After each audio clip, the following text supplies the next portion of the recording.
Steve Berthiaume here with Rick Sutcliffe. It's been called one of the best book tours in recent memory. The R.A. Dickey story continues for the Mets in this Cinderella season, and Dickey is on the mound for the Mets Sunday night on ESPN Sunday Night Baseball against the Yankees' CC Sabathia. What a pitching matchup this should be on ESPN Sunday night. You know what? Not only is this a pitching matchup for the Sunday night game, this could be the pitching matchup for the All-Star game. And obviously, it's the last time during the regular season these two teams will face each other. There's hoping that there's one more opportunity to play. Of course, that would be the World Series. What do you make of the R.A. Dickey story this year?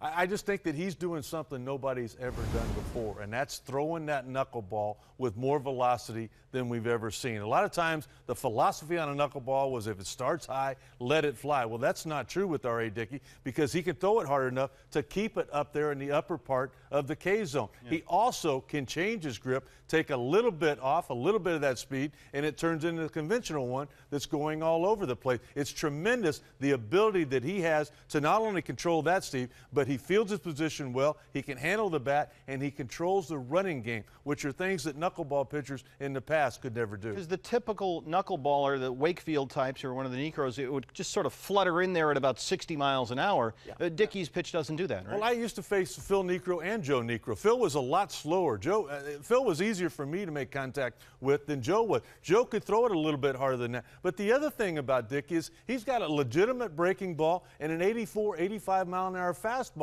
when he can't find the release point on those two knuckleballs. Yankees going to win the AL East?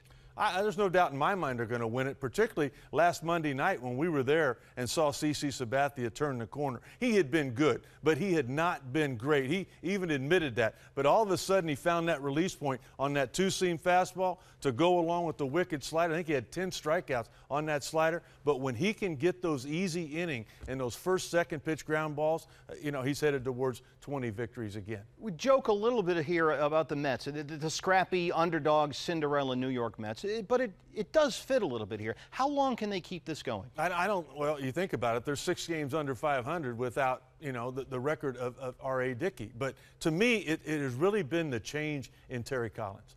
This guy was really high. Not a popular hire, by the way.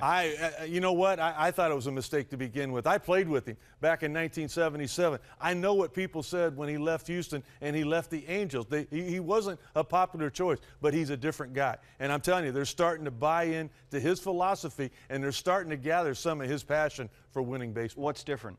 He's just calm. Because he used to be wound up pretty tight. He was, and I don't think a lot of times he heard anything that anybody would say. It was always his way or the highway. It's not that way anymore. He listens now, and it's just a great chemistry when you walk into their clubhouse these days. It's going to be a lot of fun Sunday night. Sabathia and Dickey, Yankees and Mets, Sunday Night Baseball. Baseball tonight before the game. We'll see you at 7 o'clock Eastern Time.